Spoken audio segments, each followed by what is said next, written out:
Hello, ladies and gentlemen, boys and girls, children of all ages. Welcome to a brand new gamer section interview, and I am Kano, the brutally honest gamer. And right now, without further ado, we're going to go ahead and let him introduce himself. Hey guys, I'm Corey Schiffer, and I'm the CEO of Fear Effects Squared. It's a studio, it's a small indie dev studio. Yeah, would you want me to kind of go into it more, or I Yeah, can? we definitely going to dive in more questions, but before we even get into that, make sure y'all like, share, comment, subscribe, hit the notification bell for when we drop videos. And to my knowledge now, this is a fellow Louisianian, so two Louisianans doing an interview. That's ironic, right? Yep, yeah, we're the only two. For sure, for sure, for sure.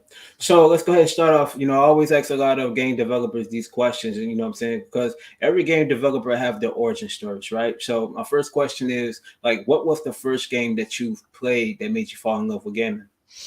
Well, I was in one of the top rated clans in SOCOM, and Wow. that's probably that and Final Fantasy 11 on the PlayStation 2 were probably my two biggest. I mean, obviously, I go back to the Nintendo 64 days in the 90s, but my real Hmm. hardcore days started probably around PS2 days. Hmm. So yeah, SOCOM and maybe a few other ones, but yeah, mainly SOCOM. I was a hardcore SOCOM fan, so. So what Yeah. was it about SOCOM that was like so epic for you in the clan? Teamwork. Well, but that's what made SOCOM for me. It was just the teamwork element. Being part of the clan was really fun. I always loved teamwork. So it's actually our studio motto. Teamwork makes the dream work. And then I think we have one other one. It's like happy devs. Hmm. So I'd have to look at what it is, but something like that. Dope, dope. But yeah, I'm always a big fan of teamwork. For So. sure, for sure. Like so common. You was like a big PlayStation guy like growing up. I shoot. I could give you a tour a little bit later in the end of the interview. I'll show you all the consoles I got, but I got a whole stash of them just lining the living room. So I'm not particular, but yeah, Yeah, I am a Sony fan. That's 10 where I used to spend most of my time. But yeah, once you start developing, you stop playing because every time you play something, you just think about yeah. developing, or you start picking apart games and looking at it from a developer's perspective, and then you kind of lose interest and you want to just go back and start working on the game. Yeah, for So, sure, for sure. Ain't nothing wrong with that. So, next question, like, what made you get into game development? Like, what was the start of you developing games? well, it wasn't I mean, it probably derived from being a big gaming fan as in my youth, but Hmm. um, I decided I wanted to go back to school. I had kids young, so when I was about 26, I decided I wanted to go back to school for game development. I went and got my bachelor's in computer science with a concentration in software engineering. Hmm. And towards the end of college, before I graduated about 4 years ago, I was Hmm. working full time, going to school full time, and I started working on NIGHTWELL Manor. So I was Cool, doing cool. doing all three with three kids. So, That's dope. and that's That's basically been my story ever since. I started the studio with one other dev, and then eventually we progressed. We got away from our old whip title, which was like Prometheus or something like that. mm-hmm. It just started as an idea. We both had came from another small rev share studio that never really broke ground, and in the meantime, I was trying to come up with an idea, something that would have a much faster turnaround uh, than the large open world RPG that studio was working on at the time that never broke Hmm. ground, and that's where I came up with the idea for Nightwell Manor, which initially started from kind of came from I don't know if you remember the movie from the 90s Clue, the Clue Cool, movie from the 90s. Like you remember the Clue board game? cool. Yeah, yeah, yeah, yeah. Cool. Yeah, it was Definitely. so it kind of initially started as that as an idea, and we were going to have it to where the players could play as the killer, and which that eventually evolved, and the GDD kept evolving and kept evolving. um Hmm. we kind of keep ours like a living, breathing document. So eventually we got to the point where we kind of restructured the studio and we came up with a bunch of new changes to the game, and we stuck with it. That was about, I don't know, 9 months ago or so, 8 months ago or so. And then we started growing and hiring on new devs. So now we have a pretty big team. I think we have around 12 developers now. Cool, So cool. yeah. So to the people that don't know, like, what is the name of your studio? Oh, it's Fear Effects Squared. It's we like to say it's Fear Effects with the actual squared symbol, but unfortunately you can't name an LLC that. So it's Fear Effects and then squared spelled out. Okay, dope, dope, dope. Mm-hmm. So before making this game that you're working on right now, like, you know, to the people that don't know, like, what other games that you worked on prior to this one that you're working on right now? Other games I've dabbled with are other just small indie dev studios. Like the one I came from, the game was called The Flames Within. But that we never actually formally formed that LLC for that studio. But that had about 50 devs in it. That was huge, and I was the lead for level design. That actually started out as me working with like World Creator and creating really cool like cinematic fly through videos of open world levels. And I made a really cool open world fly through that they pitched to an investor that ended up landing them an investment, but it just wasn't enough to carry the studio, and it just didn't turn out to be anything that we wanted to get involved with.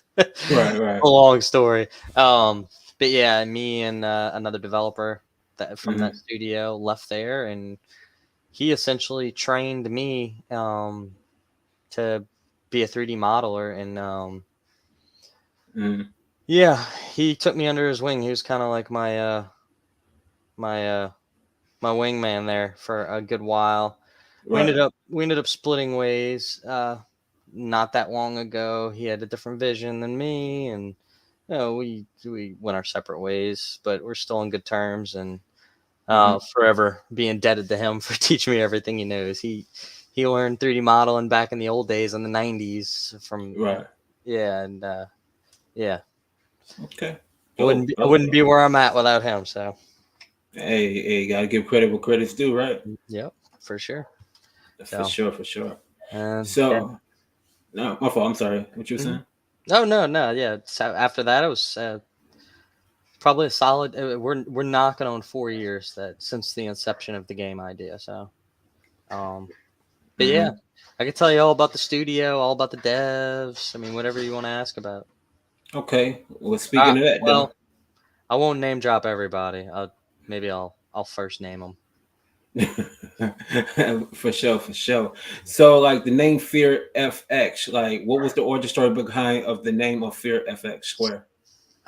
So Fear Effects went up in a debate for the studio. We had about 8 devs at the time. This was previously before I formed the LLC. This was probably about 2 years ago. It was a whole other set of devs. There might have been a few devs that are currently with the studio still back then. But yeah, we had a debate on. We just started throwing name ideas out there. I said fear something. Somebody else said this. Somebody else said that. And we just went back and forth. It probably lasted about a week before we finally came to Right. an agreement in a meeting one evening, and that was it. Yeah, there was no real. We were big on horror games. I've always been a big horror fan. That's kind of been my thing. So other games that I didn't initially say, like Resident Evil, Silent Hill, those types of games, and plenty more. And then the whole horror genre in the movie industry, you know, Friday the 13th, Michael Myers, the list goes on, Texas Chainsaw Massacre, all that stuff. So Right. that's essentially where the concept comes from. Although that does, you know, the big argument was that would always just interlock us to only doing horror games. I was like, no, we can do whatever we want. If the first game's good, people are gonna buy the next one, no matter what kind of game it is. So as long as the game's good. So, but nevertheless, we settled on Fear Effects Square. Right. So basically, like, what types of games, like in the future, are y'all planning on making within the studio? Is it just going to be strictly horror games, or? No, we have other ideas, other GDDs. I have one other GDD drawn up right now that's just in a rough state. Mhm. That I want to present to the team at some point in the future. I'm sure other team members also have ideas. So um, I kind of got the first one in since this is my studio. But Yeah. we make decisions as a team. Everything's voted on. When we make change to the game, everybody Hmm. brainstorms and joins in on the sessions. Everybody kind of that's kind of how we run the studios. Everybody gets a vote. Everybody gets a say. Absolutely. We don't structure ourselves like a traditional studio where, we have a hardened hierarchy. We have our leads, like our team leads, but Hmm. um, only when we're developing or in sprints does that really, factor in. When we're planning, the whole team gets involved. When we're brainstorming, everybody that wants to be involved gets involved. So Hmm. that's kind of how we run it. Cool. We Cool. gotta make we Cool. gotta make sure everybody's just excited about what they're developing as the next person. So and Hey. only way to keep a happy studio is make sure everybody's excited about what they're developing. So everybody's gotta have their input. Hey. Absolutely. But you know what everybody came here to want to talk about and wanted to know, and this is about this new game that you're working on right now called Mm-hmm. NIGHTWELL Manor. Yep. So tell us, what is the concept behind NIGHTWELL Manor? Like, how did Ooh. this game come about? Well, I gave you the backstory, kind of, uh, where the idea formulated. It was supposed to be a side project that was going to be something small that we could, the studio could develop really quickly. Hmm. But when I saw that the other studio that we were with wasn't really going anywhere, I took my idea Hmm. and I finished off the idea and started building a team. Nightwell Manor is a 6-player, to be determined, possibly could be less, but we're going to test and see. Um, it's a 6-player match-based horror game that has some story elements that's driven in it, but essentially, 6 players are tasked to come to the manor, to Nightwell Hmm. Manor, and it's based in the 1940s, and it's owned by Mr. Nightwell and the Nightwell family, Hmm. and he is a scientist doctor that is doing all kind of crazy brain experiments in his basement in the lab. Hmm. Uh, and essentially in the fictional town of Red Oak, where this all takes place in, which is in uh, the northern East Coast, like in the Right. Massachusetts area, is Hmm. uh, where we've kind of drawn it up to be. The town of Red Oak starts having these random disappearances happening. Children going missing, adults going missing, all kind of crazy events happening. And a lot Hmm. of fingers are pointing towards Mr. Nightwell, but nobody can prove it. So essentially, each year, Nightwell Manor puts on this event. And it's essentially people are invited. And so one of the 6 players that you're choosing to play is one of the invited guests, but Right. they all are there with an agenda to try to find dirt on Mr. Nightwell. Well, lo and behold, Nightwell's one step ahead of him. And the way the game kind of goes is when a match starts, you choose your characters, and then a little cutscene happens where the players are brought into the game room, and the butler comes in with some cigars, some Nightwell Manor cigars, and they're laced with something. And once the players smoke them, they black out, and then they wake up chained to beds in the lab in the basement, and that's where you kind of start your adventure. Um, Hmm. and essentially from there, the players are trying to escape, but they're trying to escape with evidence on Nightwell. So we have different tools that they're going to be able to have. So we have the Hmm. UV lamp for trying to, find blood stains and fingerprints. We have the talcum powder with the duster, so you can dust and try to retrieve fingerprints as evidence. Right. Right. And essentially, each match is going to be a different objective. So players will get an objective. For example, it could be like the missing McKinsey sisters. So Hmm. essentially, you're going to have 3 pieces of evidence you're trying to collect to try to prove that the McKenzie sisters either got killed there or went missing there, Hmm. before you escape and try to turn it into the police. So kind of similar to how Friday the 13th allows you to call the police as Hmm. one of the ways to escape. that's going to be one of our many ways to escape the manor. And essentially, after the match is done, depending on how much evidence you've collected, you'll, if you escape with it, you'll get a police report at the end. That's like your scorecard, essentially. Right, right. And that's like the very cut and dry short version of how a game match will work. But we have puzzles involved. The manor is very large. 3 stories. If I had to throw a number on it, each floor is probably close to 15,000 square feet on each floor. Maybe slightly bigger. It's huge. Wow. So it's 3 floors. There's an elevator, and then there's a basement. So the elevator takes you from the basement, first, second, and third floor, and then we have a major master stairwell that goes up from the floor all the way to the 3rd floor. And then we have a few other access points, little sneaky access ways to get up to higher levels on the mansion. And then you have the big courtyard out in the back that has 4 hedge mazes for four different players to try to go through. And we have a huge balcony over the 3rd floor from the ballroom that looks out over those hedge mazes, where one player will have to actually watch and try to give directions to the other players going through the hedge mazes to guide them from up above. So, and we have all kinds of cool stuff. We got a huge life-size chessboard where players got to move chess pieces on weighted plates. The list goes on. It's endless stuff.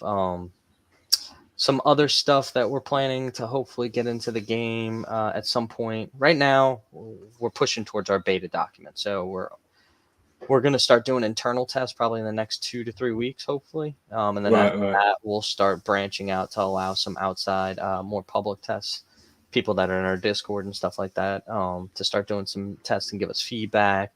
We're going to start putting out polls on new game mechanic ideas. We're going to kind of move forward like that. But the basement is essentially our testing grounds. We kind of deleted everything game mechanic wise from the 1st, 2nd, and 3rd floor, and we locked ourselves down to the basement because that's essentially going to eventually turn into the player's hub.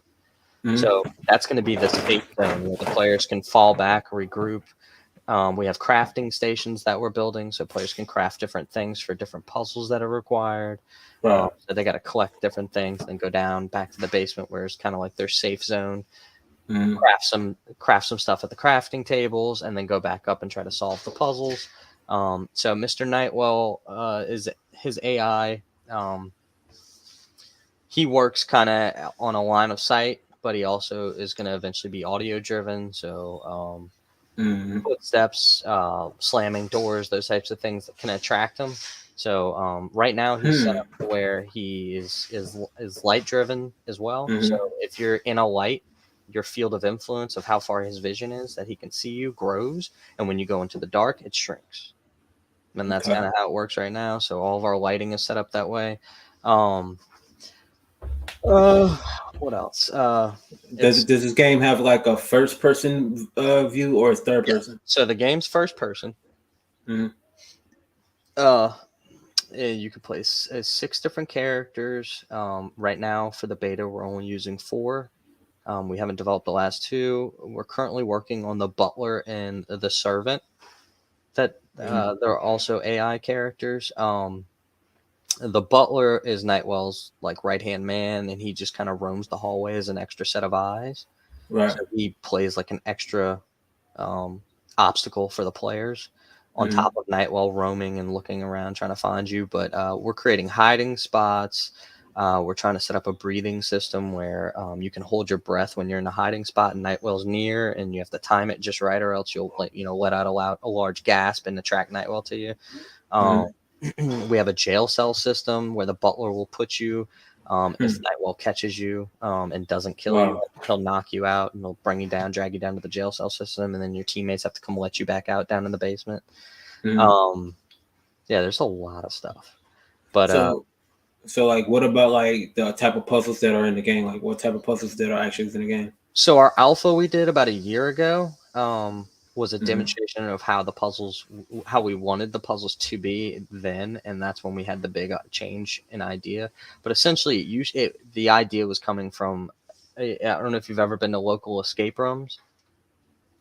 No, I haven't. So escape room puzzles, it's almost like they lock you in a room, and it's just like a normal room, and you just look around, and it's like, what could possibly be something I need in here? And you just start digging around and searching and looking under things, looking through books, and reaching under Mm, for buttons, trying to find passcodes, and it slowly reveals the puzzle to you over time. As you find one little thing, it leads to another little thing, and that's kind of how we were setting up the puzzles. We wanted to make them very hard, and we realized after testing the alpha that forcing the players to sit and think in contemplation about what they're supposed to do next mm, endlessly, if it doesn't just click right away, then you have the killer on you, then you're just running the whole time while you're not actually figuring out how to do the puzzles, because you can't get them yeah, right. done.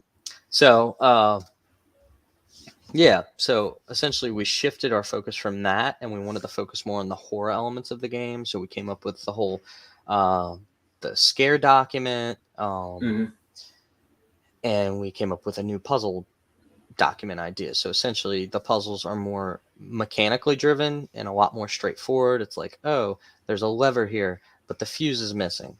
Maybe I need mm, to craft a fuse. So really straightforward. It's more of a time consumption thing, and players knowing more than likely exactly what they're supposed to do, so they can focus more on, so we could focus more on scaring the players and making Nightwell and the players experience together more interactive and more dynamic, to give us a little more play and a little more leeway there, instead of the players just focusing on hey Hannah. yeah. Hey, how uh, you doing, Hannah? that's our lead 2D artist in the chat. Hannah. Hey, shout out to Hannah. Shout out to Hannah. um Yeah, so yeah, that's ended up what we ended up doing with the puzzle. So we've got some simple test puzzles that we're doing in the basement for the beta. I'm not going to tell you exactly what they are, but essentially you Is start in it? the lab like I Uh, told you before. The players wake up in the lab, and they're locked in, and they got to find a key in Nightwell's lab to be able to exit the lab. Um right. and it involves Nightwell's birthday, finding notes, and using the periodic table of elements, the really big blown up one on the wall in the lab. Okay. So Okay. yeah, Okay. So yeah. like, what type of outside this one mode? Like, what are the type of modes that are actually into this multiplayer game? Does it have just that mode, or does it have multiple modes, or like to? So we've Yeah. been discussing going back to a Clue slash Among Us style game mode Right. post release. So these are things that are going to be obviously stretch goals for the Kickstarter. Okay. So with the Kickstarter, tell us a little bit about the We're getting Kickstarter. some What's going to be on comments. it? Uh, Yeah. well, Oh hold yeah, on. definitely. I do want to answer this. Yes, Phasmophobia was a big driver in some of the in-game voice chat. We do want to do proximity chat. We know players will cheat and just use Discord, but I Mm, think, and this is something that we're going to poll eventually, but I think to get that raw, real immersive experience, the hardcore horror gamers are going to want to lock in and use the in-game voice chat over going Discord, because it just makes the experience that much more enjoyable. Um, at the end of the day. So if that answers your question, Monopolio Samurai.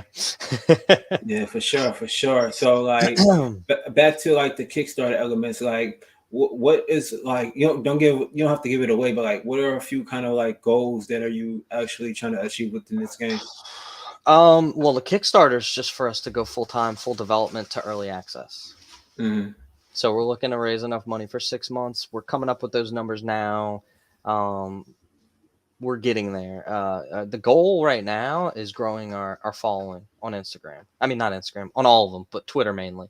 right, We want to try to get our Twitter following over at least over 1,000 to 1,500 before we reveal the launch date of the Kickstarter. right. Um, but as far as stretch goals, um, our roadmap, that's all being kind of built out right now from our game design document. Mm-hmm. And yeah, there's a lot still to do. So that we're kind of at that point right now. So Absolutely. I definitely feel that. Definitely feel that. But I didn't ask this question. I should have asked this in the beginning. But like within this game, like what actual engine are you using for this game? Are you building the engine from the ground up, or are you using Unreal Engine or Unity we Engine? we started on Unreal Engine. That's why I need my lead programmer here, Dave. I believe we started on like 4.25 or Mm, 4.24. It might have been 4.26. I'm not sure, but now we just recently, when they did the full release of Unreal Engine 5, we pushed to Unreal Engine 5 and upgraded. So we're officially in UE 5. okay, So okay. That sounds very interesting. Definitely, it's gonna make the game spark out more. yeah, well, we're trying to take advantage of the new the new stuff that comes with Unreal Engine 5. There's a couple things that we're still weighing out, like Lumen, Nanite, and some of the other features that are packed in Unreal Engine 5. Um, so uh, yeah, we just recently brought on a new technical animator, Hmm. and he's actually taken advantage of the built-in IK rigs inside of Unreal, so we're able to actually bring our characters in and do all our animating directly inside of Unreal without actually having to use any outside software. Well, that doesn't mean we won't still need to use some, but for the most part, there's a lot of animations we'll be able to take care of right there inside of Unreal now. So For sure, for that's sure, going to be a big help. for sure. So far from what you told me about the game, it sounds very intriguing, very interesting. Yeah. Um, There's a whole lot of story and lore behind it too that we can branch into as well. mhm. We could talk for hours about this, but you just got to pick a specific topic because I'll go all over the place if you don't. Nah, it's okay, it's okay. Uh, But like, okay, within this game, will it have in the future single player, like a single player campaign on the levels? Like, okay, because if I can compare this game, it has that Hello Neighbor effect to it a little bit, but it's different in its own way because it's unique in its own way. So the question I'm asking you is like, will it have its own single player campaign, or will it have its own basically story driven with the characters and stuff like that? Like, what type of aspects will they have in that aspect, or will they have a single player so campaign? so the way the story driven part kind of wraps in, I'm gonna hit that first, and then we'll move on to the other part of the question. The way Okay. the story driven part kind of folds into the game, and this is still developing. Uh, keep in mind. But we have lore nuggets and different types of lore things that players are going to find as they play different matches, as they explore the Mm, mansion. So the mansion, we wanted to, instead of like locking a portion of the mansion down and making the player kind of work their way out in the right. traditional fashion that you would get with a lot of puzzle games where you have to unlock a door. I mean, we'll still have locked doors. Instead of locking off major sections, what we're trying to do is leave a wide open template for the players to explore because it's Mm, so large that will right. consume a lot more time, and it's a lot more fun for them to get out and go explore the whole mansion versus being locked to just and confined to one little area and kind of unlock the next area. But Hmm. the way the story is involved, aside from just the lore you'll find and different things like that, little notes and different things that'll kind of unveil like more about the town of Red Oak and Nightwell Manors and Mr. Nightwell's past and different things like Hmm. that, different patients and all kind of stuff like that. Um, is the objectives. So the objectives are about missing persons cases. So the more you finish complete an objective, and the more evidence you dig up, the more that's going to be unveiled to the player because they're going to learn a new story about something that happened in the town of Red Oak each time they play. Right. So, Right. so the way we're trying to roll out the game is with a set number of objectives already built out at release that players will have Mm, access to just jump in and start playing and trying to beat. mm, And then basically we'll act like not DLCs, but monthly or bi-monthly or every couple of months, we're just going to unleash a whole new slew of objectives for players to play. And essentially what that's going to lead to is then either the next title or the next DLC, which will, I'm not going to tell you what that is, but it's going to be somewhere else in the town of Red Oak. So right. Right. Right. yeah, Well, Mono Samurai said, I really like this more immersive horror vibe. My friends and I always turn off Discord before before playing something. playing. Yeah. Yeah, That's yeah, that's that's how we do it too. That's the most enjoyable. That's how you get the most enjoyment out of it. If you're really trying to get scares out of it, when you feel like you're alone in a room and you hear somebody's voice drifting off as they walk away in the other direction, and it's dark. Yeah, hmm. that's how you really dig into people, especially if they're easily on edge. So Oh, absolutely, absolutely. So the $1 million question that I'm have to ask you, sir, is like, why should people will want to play this game? Like, why should people play this game? There's a lot of reasons why people should play this game because we're dumping our heart and soul into it, and we've done a lot of R&D, pulling from different successful horror titles, and we're trying to take the best of everything that we can, and really to really culminate this idea that it is Nightwell Manor. So, like sound driven environment, uh, really heightened atmosphere that's real creepy. You never know what you're going to get around, each corner you walk around, and you're never going to get the same experience twice. We have a puzzle system that's set up to be what's the word, randomized, essentially. So Right. our lead programmer set up a puzzle system that allows us to dig in from a random set of puzzles that will spawn. What would Hannah say? That will spawn the puzzles. It'll generate the puzzles in different locations of the mansion, and we'll have a whole Yeah. slew of puzzles that we can choose from. So you never really get the same experience twice. We're trying to really, really focus on replayability. So instead of it just being that single player playthrough that you play once and done, we're trying to keep players coming back like you do with like a Friday the 13th or a Phasmophobia or a Dead by Daylight. We're really trying to find that unique fit that other games haven't quite tapped into yet. So that's why, I mean, we could have went the short route and released this game years ago. Right. But Right. I refuse to just settle for less. So we Yeah. just keep pushing the bar. So, and this is going Yeah. to be ongoing until the release of the game. We're a really driven team of indie devs. So Yeah. Yeah. yeah, You don't want to release a rush project. You don't want to go out like Cyberpunk did, yeah. basically. No, we don't want to go out like Cyberpunk, but if we do go down like that, we will redeem ourselves like No Man's Sky. All right. Hannah said the reason why I'm so excited to play it is because of the teamwork that players will have to embrace. And she also said, "I love us to be honest." That's what it's all about. That is, Yeah, what I'm saying. for sure. Like the team that's right there. They are together, and that's what it's all about at the end of the day. So Hmm. that's the beauty of game development studios and having a great team that's around each other and they actually have good vibes around one another. And that's good. Yeah. That's needed. Well, we've been molding our team for quite some time now, and I'm happy to say that I could say we really got a solid team. We got a badass lead writer, Peter. Mhm. We got a badass character creator, Spidey, aka Carlos. Hannah is like a superstar. She's doing all of our UI work, all of our concept for all the characters, all of our concept and Mhm. artwork. She's helping me with a lot of social media stuff and a lot of marketing stuff, Mhm. um, and a lot of She outreach stuff that we're putting together. sounds Um, like she's like the Hannah Montana of the team. oh yeah, yeah. Hannah holds it down for sure. Right. That's what's up, man. That's what's up. And then we got Dave, our lead programmer.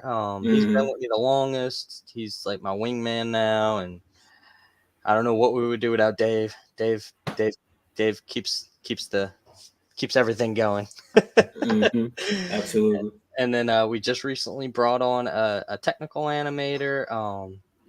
His name's Nick, but he likes to be called Zick. Sorry, Nick. Um, and then who else we got? We got Edwin, our audio engineer. He's been with us for a long time. I actually met Peter, our lead writer, Mhm. and Edwin both back at this old game that I started with a long time ago. And out of the Right. blue, I was like, I need a composer to make the theme song for Nightwell Manor, which you can kind of hear tidbits of in some of our YouTube videos. Um, he also does all the audio engineering as well, but they both came from that Flames Within game that I told you about a long time ago. And out of the blue, I needed a composition made. I'm like, I know Edwin. Let me hit up Edwin. Edwin hooked it up, came through, and then he wanted to come onto the team to be a part of the studio full time. So that's what we did. And then Peter, I hit Peter up out the blue. I can't remember if Peter hit me up or I hit him up, but we ended up just out of the blue, just randomly talking again 3 years later. And it was like, hey, Right. what's up, dude? And it was like the perfect fit. Peter is an awesome writer, and Edwin is an awesome composer. And yeah, Uh, they're and, awesome. And Hannah just said we are also all over the world, basically all Yeah. over the globe, which So is super Peter, cool. Edwin, and our cinematography guy. There's Peter right there. He said, "You hit me up, Ella." Peter, Edwin, and our cinematography guy are all from the UK. Right. And That, then that's so dope. That's so dope. and then we're also working with the PR firm Plan of Attack. They work. Oh, I know that team. That's a cool team. We work with them too. Yeah, so Plan of Attack is our PR firm. Our connection there is Audrey, and I kind of formed a relationship with her over the years. And they eventually started working with us. And they're also based out of a few. I think they're the UK, Australia, and the US. I think they're a little bit everywhere, if I'm not mistaken. So, and then we have a few other people that are on the team. Z and Caro. They're both junior concept artists for the team. Am I missing anybody, Hannah? Please remind me if I'm missing anybody. Yeah, like I said, the gamer section over here, we know Plan of Attack. We actually got a good relationship with them too. Yeah, You know, that's cool. so yeah, we cool with them. And Hannah said Philippines. Oh yeah, Philippines. That would be Z, if I'm not mistaken. Yeah, she said, did you say Z? Question mark. Yes. Question mark. Did I say Z? Yes, I said Z. Oh For no. sure, for sure. So the final question is like, when would this game? Well, actually, it's two questions into one. When will this game release, and what platforms will it be on? PC, and if it does well, Mm-hmm. we might consider doing a port Report to to consoles, console. next gen consoles. If we do go next gen consoles, then we may be able to seduce the power of Lumen and Unreal Engine 5, which would be awesome. But as of right now, for performance reasons, it's a very, very, very lit up mansion. There's a lot of lights, and Lumen and a lot of lights is not panning out as of right now. But that doesn't mean that might not be the case come release. Just that's the current situation. So being transparent. Cool. So basically, the release date is to be determined. Yes. Uh, we'll probably know our early access date in the next probably 2 to 3 weeks. Okay. Or a roundabout date. It really comes down to the Kickstarter.